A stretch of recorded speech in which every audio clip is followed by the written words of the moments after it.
I was 29 years old, working as a pediatric occupational therapist, when I finally understood that love could survive almost anything except deliberate silence. My younger sister, Emily, was 24, autistic, and the kind of person who remembered every birthday, every favorite color, and every tiny promise anyone ever made. 3 weeks before our annual family dinner, she spent 41 hours hand-folding 132 blue paper cranes because she wanted every guest to take home something peaceful. At exactly 6:42 p.m. on October 18, one text message shattered everything she had worked for. Months later, I would stand in a courthouse staring at a scratched brass closet key resting inside a clear evidence bag, wondering how something so small had carried so much shame. Here's what nobody outside our family understood about that night, or about the 20 years that quietly led to it. The closet wasn't the beginning of the story. It was simply the first time someone besides us finally saw the door locked from the outside. Growing up, our family had an invisible ranking system that nobody admitted existed. My father believed appearances solved problems, and my mother believed perfection prevented questions. If something threatened the image of our normal family, it disappeared before guests arrived. The symbol of that rule was an old brass key that opened the narrow hallway closet beside the dining room. Most families used closets for winter coats or vacuum cleaners. Ours carried a different history. Whenever company came unexpectedly, my mother would quietly reach into the kitchen drawer, wrap her fingers around that brass key, and say she needed Emily's help organizing. Everyone knew what that actually meant, even if nobody spoke the truth aloud. Emily never complained. She loved astronomy, collected smooth river stones in perfect color order, and could identify almost every bird in our county by its song alone. Every morning at exactly 7:15, she watered the flowers on our porch before eating the same breakfast of oatmeal with sliced bananas. She flapped her hands whenever she became excited, memorized bus schedules for fun, and wrote thank you notes with impossibly careful handwriting. Looking back, I realized she spent her childhood making everyone else's lives easier while we convinced ourselves we were protecting hers. The hardest sentence I've ever admitted is this: I wasn't only hurt by what my parents did. I helped normalize it. I accepted explanations that never made sense because accepting them felt easier than challenging them. Every time I looked away from that brass key hanging on its little hook inside the kitchen drawer, I silently agreed that keeping peace mattered more than protecting my sister. 3 weeks before the family dinner, I tried to remove every possibility for misunderstanding. On September 27, I created a shared family group chat confirming that Emily would be sitting beside me at the head table. My mother replied, "Sounds lovely." 2 days later, I emailed everyone the seating chart, and my aunt responded with a thumbs-up emoji while my cousin Rachel wrote, "Emily will love this." Even during Sunday lunch on October 5, with my uncle and 2 neighbors sitting at the table, I asked again whether everyone was comfortable celebrating exactly as planned. My father nodded without looking up from his coffee. My mother smiled the practiced smile she always wore in front of other people before saying quietly, "Some things are better kept behind closed doors." Everyone laughed, as if she had made an ordinary joke. I laughed too. I wish I could tell you that sentence sounded different that day. I wish I had understood it wasn't a joke at all. Instead, I ignored it because pretending everything was finally changing felt safer than admitting nothing ever had. At exactly 6:42 p.m. on October 18th, my phone vibrated while I was placing the last tray of roasted vegetables into the oven. The message came from my cousin Rachel, and it contained only 11 words: "Come home now." They locked Emily in the closet again. For a full 5 seconds, I stared at the screen without moving. The blue paper cranes Emily had folded were lined across my kitchen counter, each one perfectly shaped, waiting to be carried to my parents' house. The contrast felt impossible. In one room sat evidence of 41 hours of patient love. On my phone sat proof that nothing had actually changed. I drove the 8.7 miles to my parents' house in just under 12 minutes, barely remembering the traffic lights I passed. When I opened the front door, soft piano music drifted from the dining room. Crystal glasses reflected the chandelier. The dining table looked exactly the way my mother always wanted guests to remember it: polished silverware, white linen napkins, and a centerpiece of fresh lilies. Then I heard it. 3 slow knocks. They came from the hallway closet. Rachel met my eyes before saying a word. She didn't have to. She simply looked toward the closed door with the brass lock, and my stomach dropped. I crossed the hallway, grabbed the old brass key from the kitchen drawer where it had lived for as long as I could remember, and unlocked the door. Emily stepped out slowly. She wasn't crying. She was sitting on an overturned storage bin, still holding one of the blue paper cranes between both hands so carefully that it hadn't even been bent. She smiled the same small smile she always used when she thought someone else might be uncomfortable. "I counted to 1,000, she said quietly. "That makes the waiting feel shorter." Those words hurt more than if she had screamed. Behind me, my mother walked into the hallway carrying a serving platter as though nothing unusual had happened. She barely glanced toward the open closet before saying the sentence I had heard my entire life. "Some things are better kept behind closed doors." For the first time, I answered. "No," I said. "People are." The hallway became silent. My father folded his arms inside as though I had interrupted dinner over something trivial. "We had unexpected guests," he said. "You know Emily gets overwhelmed." Emily lowered her eyes immediately, almost apologetically. "I wasn't overwhelmed," she whispered. "Mom said the guests might be." That single sentence rearranged 20 years of memories inside my head. Suddenly, every birthday where Emily disappeared before photographs, every Christmas when she was asked to help upstairs, every graduation party where relatives asked where she was, every excuse about naps, headaches, or errands, none of it had been random. It had been the same closet, the same brass key, the same lie. And the truth I could no longer escape was even harder. I hadn't just been watching it happen. I had spent years accepting every explanation because challenging them would have forced me to admit that my own sister wasn't being protected. She was being hidden. While the guests laughed only a few feet away, Emily carefully placed the paper crane back into its box and quietly asked me the question that still echoes in my mind. Did I make everyone happier by staying inside? I couldn't answer. Because for the first time in my life, silence felt exactly as cruel as the locked door behind us. Emily's question stayed with me long after the guests had gone home. At 9:18 p.m., after I drove her back to my apartment, she quietly thanked me for opening the door this time, before falling asleep on my couch with one of her astronomy books resting on her chest. I didn't sleep at all. Instead, I replayed every memory I had spent years filing under. That's just how Mom is. One by one, those memories stopped looking harmless. They became evidence. The next morning, I called my Aunt Linda first. She had watched my parents raise us from the beginning, and I believed she would finally tell me I wasn't overreacting.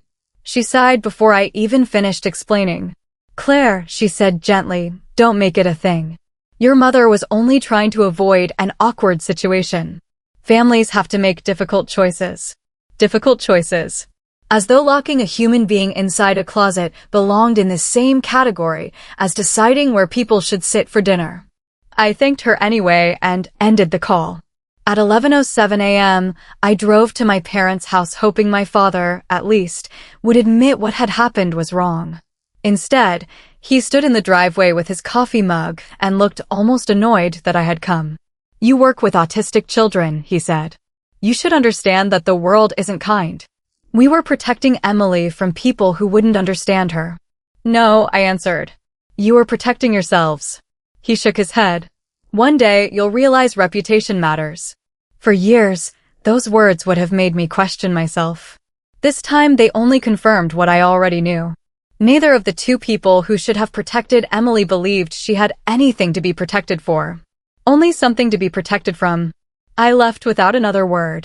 That afternoon, while I was loading groceries into my car outside the neighborhood market, Mrs. Hernandez, the retired school librarian who had lived across from my parents for almost 18 years, walked over quietly. "I heard raised voices yesterday," she said carefully. Normally, I would have smiled, changed the subject, and protected my family's secrets. Instead, I told her everything. Not dramatically. Not angrily. just the facts. She listened without interrupting.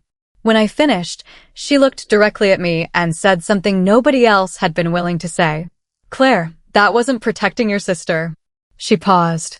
"That was imprisoning her." Those 6 words felt like someone had finally opened a window in a room I hadn't realized was suffocating me. For the first time, another adult saw exactly what I saw. Not a misunderstanding. Not a parenting mistake. Not a difference of opinion. Abuse. That evening, at exactly 6:30 p.m., I sent my parents one final message before considering anything more serious. I offered family counseling. I offered mediation through the Autism Support Center where I worked. I even offered to keep everything completely private if they would simply admit what they had done, promise never to lock Emily away again, and begin treating her like every other member of the family. I waited 43 minutes for a reply. When it came, it wasn't an apology. It was a warning. My mother wrote that if I continued inventing stories, I would be removed from her will, cut off from the family, and personally responsible for destroying relationships that had taken decades to build. She ended the message with the same sentence she had repeated my entire life. "Some things are better kept behind closed doors." I stared at the brass closet key lying on my kitchen table. For the first time, I understood something that changed everything. The door had never been keeping Emily inside. It had been keeping the truth out. I didn't answer my mother's message that night. I opened my phone, typed 3 furious replies, and deleted every one of them before anyone else could read them. The first began with, "You've spent 20 years treating your daughter like a secret." The second ended with, "I hope everyone learns exactly what you've done." Both were true, but neither would help Emily. At 8:02 p.m., I sent the only message that mattered: "I won't argue. Emily deserves to live openly, and I won't participate in hiding her anymore. If you ever want to rebuild this family, it starts with acknowledging what happened." My mother's reply arrived 3 minutes later. "Just 2 words, you're overreacting." After that, I stopped trying to win inside a system built on denial and started building something new instead. 1 month later, on November 22nd, I hosted Thanksgiving in my small apartment. There were only 14 chairs, so 2 neighbors brought folding stools, and my coworker accidentally burned the dinner rolls. Nothing matched. Nothing looked perfect. Emily arranged all 132 blue paper cranes across the windowsill, and every guest took one home before leaving. My parents held their usual formal dinner across town with polished silver and expensive china. Later, Rachel quietly told me only 7 people had attended, and conversation never moved beyond the weather. At our table, people asked Emily about birds, astronomy, and the volunteer work she had just started at the local animal shelter. She spoke for nearly 10 minutes about caring for injured robins, and nobody interrupted or changed the subject. Before dessert, she picked up the old brass closet key, smiled gently, and placed it inside a wooden memory box beside photographs of happier days. "It doesn't open anything I need anymore," she said. That was the first time I ever saw the key lose its power. People sometimes imagine stories like this ending with celebration, but real life rarely feels that clean. I lost relationships with cousins who refused to choose sides. Holidays became smaller. Some invitations never came again. A week before Christmas, my grandmother visited me alone. She admitted my parents had both grown up in homes where any difference was treated as shame. "They learned fear before they learned love," she said quietly. It explained them. It never excused them. I realized healing isn't pretending the damage never happened. It's refusing to pass it to someone else. Almost 9 months after that dinner, my parents arrived at my apartment without calling. I saw them through the window and intentionally finished washing the last plate before opening the door. For years, they had controlled every conversation through urgency. This time, they waited. My mother tried guilt first, then tears. Neither changed anything. Finally, her voice became smaller than I had ever heard it. "Does Emily hate me?" I answered honestly. "I don't get to decide that." Then I gave them the only condition that mattered.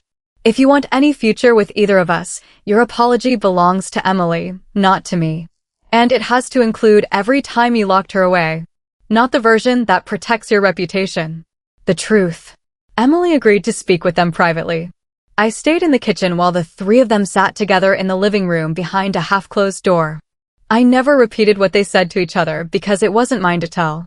I only know the conversation lasted 48 minutes. There were long silences between quiet voices, and when the door finally opened, my sister's eyes were wet while my mother's hands were trembling. Some moments become sacred precisely because they remain private.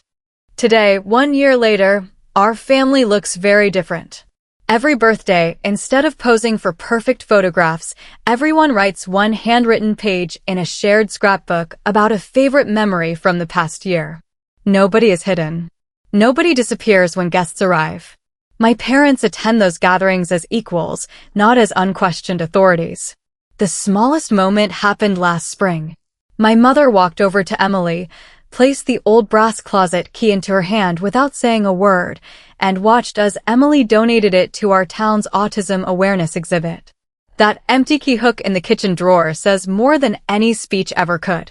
Emily now studies wildlife conservation at the community college and still identifies birds faster than anyone I know. The brass key once locked away my sister because my parents believed love meant hiding what made them uncomfortable. At 6:42 p.m., one message exposed the truth. 132 paper cranes helped build a new beginning, and one quiet apology finally opened the only door that ever mattered. Love doesn't hide people behind closed doors, it gives them the freedom to walk through the front door with their head held high.